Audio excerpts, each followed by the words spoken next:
conversation. Or 2 sizes too small for my tacky skirt. Now what can anybody get for something of no value on an open market? Did you get a dime for my things? Hey, man, where are you going with all of my stuff? This is a woman's trip, and I need my stuff. Too, when I about daddy, I got a mean line number from my own shit. Now won't you put me back and let me play this duet with this simple ring in my nose? Honest to God, somebody almost walked off with all of my stuff, and I didn't bring nothing but a cap and a suede. The perfect ass for my man, and none of it was theirs. It was, this is mine. Into Zaki, her own things. That's my name. Now give me my stuff. I see you hiding my laugh, and how I sit with my legs wide open sometime to give my crotch some sunlight. There go my love, my toes, my chewed up fingernails, nigga! What the curls in your hair? Mr. Louisiana Hot Link. I want my stuff back. My rhythms, my voice, open my mouth and let me talk you out of throwing my shit in the sewer. This is some delicate leg and whimsical kiss that I gotta have to give them my own choice without you running off with all of my shit. Now, you can't have me unless I give me away. And I was doing all of that till you run off on a good thing. And who is this you left me with? Some simple bitch with a bad attitude. I want my things. I want my arm with the hot iron scar. My leg with the flea bite. I want my callous feet. And give me my quick language back in my mouth. Fried plantains, pineapple pear juice, Sunra, Joseph, and Jules. I want my own things and how I live them. My memories, how I was when I was there. You can't have them and do nothing with them. Stealing my shit from me. Don't make it yours, makes it stolen. Somebody almost walked off with all of my stuff and I was standing there looking at myself the whole time. And it wasn't no spirit that took my things. It was a man whose ego walked around like Rodin's shadow. It was a man faster than my innocence. It was a lover that I made too much room for. Almost run off with all of my shit. And I didn't know I'd give it up so quick. And the one running with it, he didn't know he had it. I'm shouting, this is mine, and he didn't know he had it. My stuff is the anonymous ripped off treasure of the year. Did you know that somebody almost got away with me? Me. In a plastic bag. Underneath his arm. Me. Dangling on a string of personal carelessness. I'm spattered with mud and city rain. No. I did not get a chance to take a douche. I mean, man, this is not your prerogative. I gotta have me in my own pocket to get around like a good woman should. And make the porn in the pot and the chicken in the dance. And what I got to do, I need my stuff to do it too. Now, why don't you go find your own things? And leave this pocket much of me for my destiny. What you got to get from me, I'll give it to you. Yeah, I'll give it to you.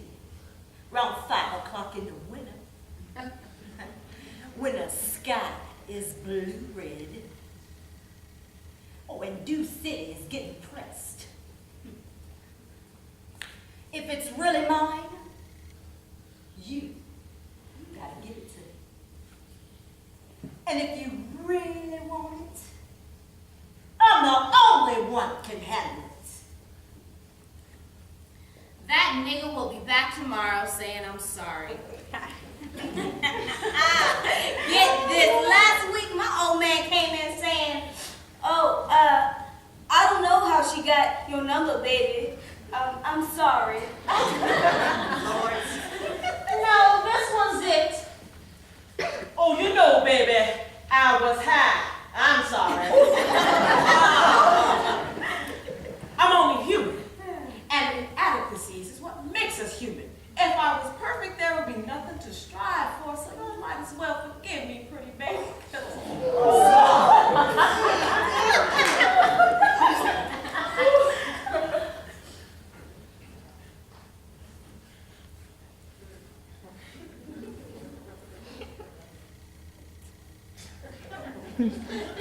Shut up, bitch! I told y'all sorry. No. This is it. I only do you like I do you because I thought you could take it. I'm sorry. Now I know that you know I love you, but I ain't ever gonna love you like you want me to love you. I'm sorry. One thing I don't need is any more apologies. I got sorry greeting me at the front door. You can keep yours. I don't know what to do with them. They don't open doors or bring the sun back. They don't make me happy or get a morning paper. Didn't nobody stop using my tears to wash cars because of sorry? I am simply tired of collecting. I didn't know I was so important to you. I'm going to have to throw some away to get to the clothes in my closet for all of the sorries. Tack a sign to my door. Leave a message by the phone. If you call to say you're sorry, call somebody else because I don't use them anymore. I let sorry, didn't mean it, and how can I know about that? Take a walk down a dark and musty street in Brooklyn. Because I'm going to do exactly what I want to, and I won't be sorry for none of it. Let sorry soothe your soul. I'ma soothe mine. You were always inconsistent. Doing something then being sorry. Beating my heart to death, talking about you sorry. Well, I will not call. I am not going to be nice. I will raise my voice and scream and holler and break things and race the engine and tell all your secrets about yourself to your face. And I will list in detail every one of my wonderful lovers and their ways. And I will play Oliver Lake loud, and I won't be sorry for none of it. I loved you on purpose. I was open on purpose. I still crave vulnerability and close talk. And I'm not even sorry about you being sorry. You can take all the guilt and grime you want and just don't give it to me, because I can't use another sorry. Next time you should admit you're mean, low down, trifling, no count, straight out, instead of being sorry all the time. Just enjoy being yourself.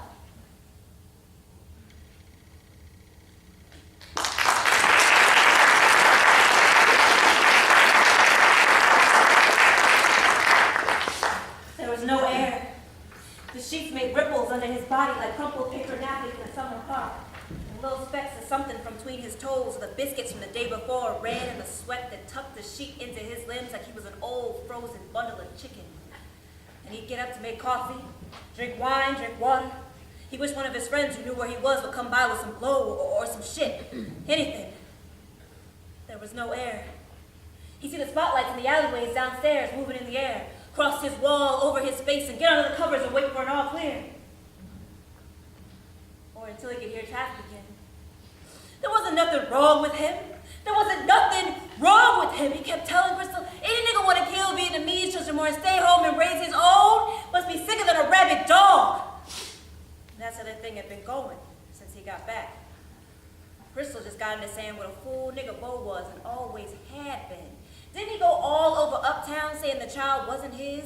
Was some no-counts bastard. And any old city police would come and get him if they wanted, because as soon as the blood type and shit was together, everybody would know Crystal was a no-good lying whore. And this, after she'd been his girl since she was 13, when he caught her on the stairway.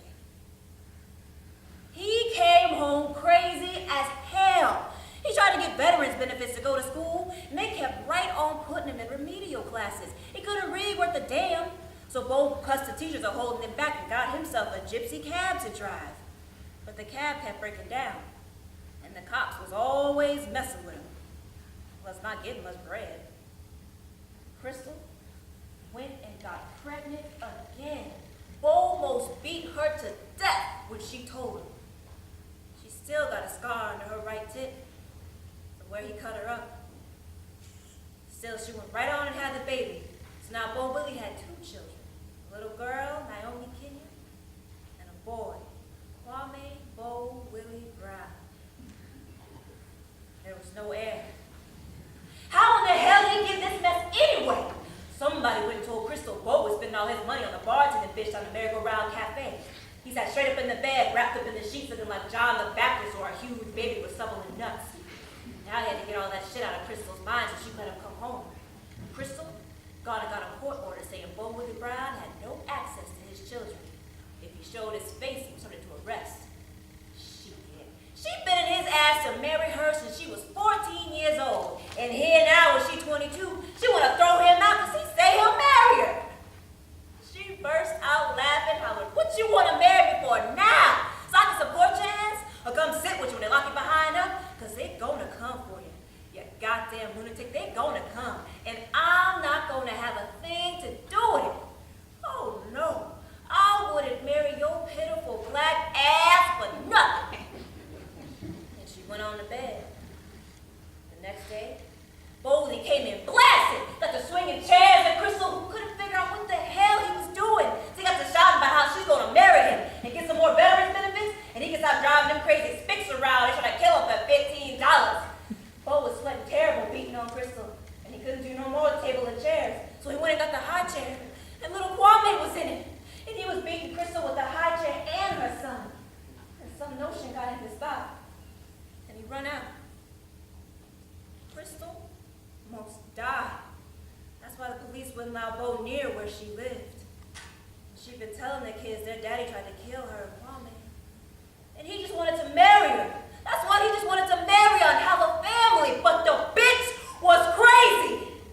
Bo was sitting in his hotel room in his drawers, drinking coffee and wine in the heat of the day, spilling shit all over himself, laughing about how he's gonna get Crystal to take him back and let him be the man in the house. And she wouldn't even have to go to work no more. He got all dressed up in his ivory shirt and checkered pants and went to go see Crystal and get this mess all cleared up. He knocked on the door to Crystal's room and she didn't answer. He beat on the door and Crystal and Naomi started crying. He got to shouting again about how he just wanted to marry her. And was she always going to be a whore? Or did she want a husband?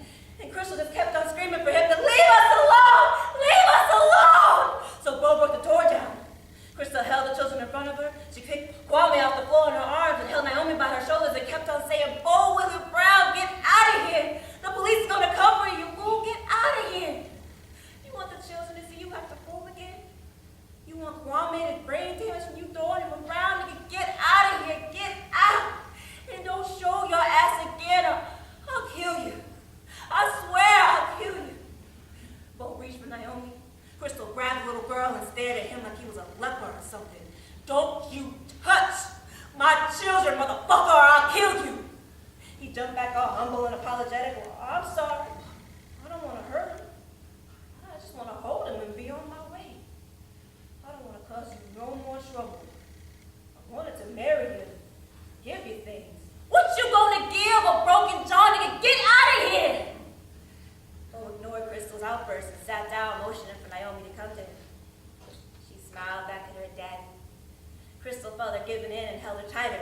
Naomi pushed away and ran to her daddy, crying, "Daddy! Daddy, come back! Daddy, come back! But be nice to Mommy, because Mommy loves you and you gotta be nice." He sat her on his knee, played with her ribbons, and they counted fingers and toes. Every so often he'd look back at Crystal holding Kwame like a statue, and he'd say, "See, Crystal, I can be a good father. Now let me see my son." And she didn't move. And he coaxed her and he coaxed her, telling her she was still a hot little old thing and pretty, strong. Didn't she get right back up after that little old fight they had and go back to work? Old Willie oozed kindness. Crystal, who had known so little, let Bo hold Kwame. As soon as she let the baby out of her arms, Bo Willie jumped up a laughing and a giggling, a hooting and a hollering. "All right, bitch! All right, bitch! You gonna marry me! You gonna marry me! I ain't gonna marry you. I ain't gonna marry you for nothing. You gonna be in the jail for this. You gonna be under the jail now. You gave up my kids. Give me back my kids." Bo kicked the screen out of the window and held the children off the sill. "You gonna marry me?" "Yeah. Yeah, I'll marry you. Anything but bring the children back in the house." Bo looked from where the kids were hanging from the 5th story, at all the people screaming at him. He started sweating again. "Say, so all the neighbors, you gonna marry me?" I stood next to Bo in the window, with Naomi reaching for me, and Kwame screaming, "Mommy, Mommy," from the 5th story. But I could only whisper. And he dropped him. I was missing something. Something so important. Something promised. A laying on of hands. Fingers near my forehead. Strong. Cool. Moving. Making me whole. Sense. Pure. All the gods coming into me, laying me open to myself. I was missing something. Something promised. Something free. A laying on of hands. I know about laying on bodies, laying out a man, giving him all of my fleshy self and some of my pleasure. Being taken full, eager, wet like I get sometimes. I was missing something. A laying on of hands. Not a man. Laying on. Not my mama holding me tight saying I'm always going to be her girl. Not laying on a room and bosom. A laying on of hands. The holiness of myself released. I sat up one night, walking a boarding house, screaming, crying the ghost of another woman who was missing what I was missing. I wanted to jump up out of my bones and be done with myself. Leave me alone and go on in the wind. It was too much. I fell into numbness. So the only tree I could see took me up in her branches, held me in the breeze, made me dawn dew, that chill at daybreak. The sun wrapped me up, swinging rose light everywhere. The sky lay over me like a million men. I was cold. I was burning up a child, and endlessly weaving garments for the moon with my tears. I found God in myself, and I loved her. I loved her fiercely.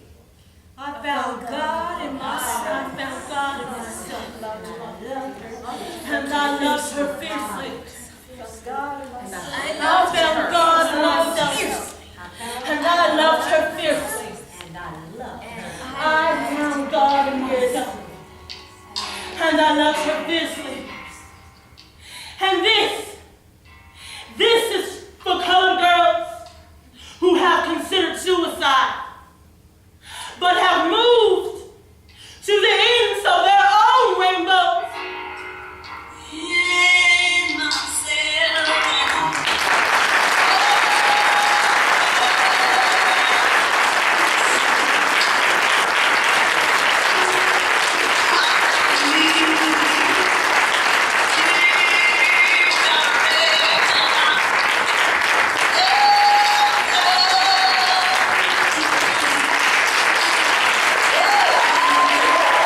Good evening, everyone. As again, my name is Charles W. Patman Jr. I'm the artistic director as well as the director for this piece. Before we leave, at the end of every performance, I know we just have one performance left, but we have a talk back so you can ask questions or ask the cast any questions or say any comments of the play. So we're going to ask the cast to come back out. Right now, we have Maria Lopez, Lady in White. Melanie Newby, Lady in Yellow.